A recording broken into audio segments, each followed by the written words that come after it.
Most Android phones, and iPhones for that matter, have generally started following a formula. Glass back, curved metallic sides, and as many cameras as you can possibly count. But some manufacturers have managed to start breaking the mold. Sony is a great example. Now, this is not your typical smartphone. It's generally not tailored towards most consumers. Instead, it's a very niche product, more designed for creators and videographers. And while I am not the biggest videographer, I am a creator, and I was really intrigued by it, even if I ended up being a little disappointed. This is InnoIso, and this is a quick review of the Sony Xperia Pro I. Let me just start off with the design, which it really makes the phone for me. Unlike most Android or iOS devices, this thing is bulky and beefy and very, very robust. It has these very textured and very thick sidewalls that really make gripping onto it actually a treat. I'm not really worried too much about dropping the phone, considering it doesn't have a glass back panel, instead having a metal back panel, and it feels great in the hand. Now, like a lot of Sony phones over the years, they've opted for a very, very tall device, which means that in kind of portrait mode, you've got a very, very wide aspect ratio. But I don't really mind it too much. You get still a lot of screen real estate for something that's very, very easy to hold in one hand. For the folks still hanging on to wired headphones, there is a headphone jack, and then also it acts as a microphone jack for the creators who want to use a wired microphone. And there's also a dedicated port for not only the SIM card, but a dedicated SD card reader, which micro SD in smartphones has really started going away. In addition, there's a dedicated two-stage camera button that allows you to focus and then take pictures. On this side, there's also a side-mounted fingerprint sensor, which is okay at best. It vibrates quite substantially when you incorrectly put a fingerprint in, which I seem to have been getting a lot more than most of my other side-mounted fingerprint sensors like that on the Galaxy Z Fold 4.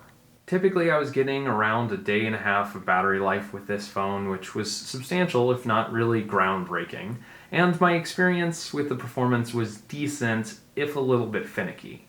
I don't think the performance was a problem. I think some of the custom software was.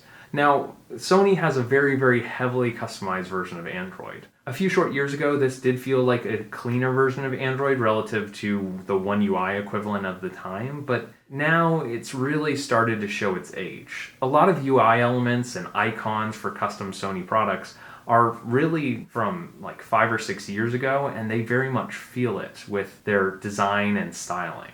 There are a lot of default Sony applications that come on this, along with a lot of bloatware for random games, movie apps, and everything that I probably would never use, and I have to unfortunately uninstall, or even worse, disable. The Xperia software really does feel like I'm taking a trip back to 2017. I remember having Xperia phones back then that felt very similar. And I just wish Sony was willing to take a dip or try something different with modern UI.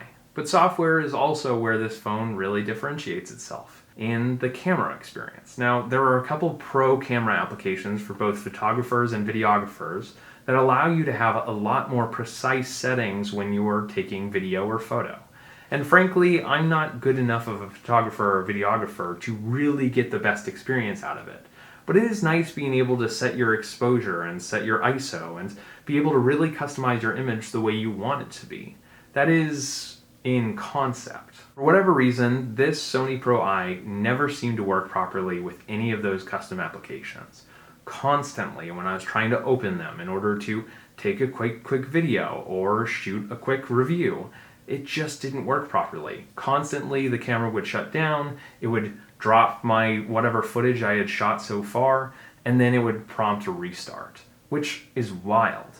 I asked Sony for support on this, and they unfortunately were not able to give me anything other than telling me to reinstall Android on the device, which is kind of a wild solution. Not only did I have to do a complete wipe of the system, a complete factory reset, but I also had to reinstall Sony's version of Android from scratch using my computer, which just doesn't seem to be the right solution. Unfortunately, Sony didn't offer any sort of replacement device when I still had the problem. And I really thought some things about this phone were really cool. Not only the design, but also stuff like this, which is a dedicated mini monitor that you can mount the Sony onto and then use it for recording video.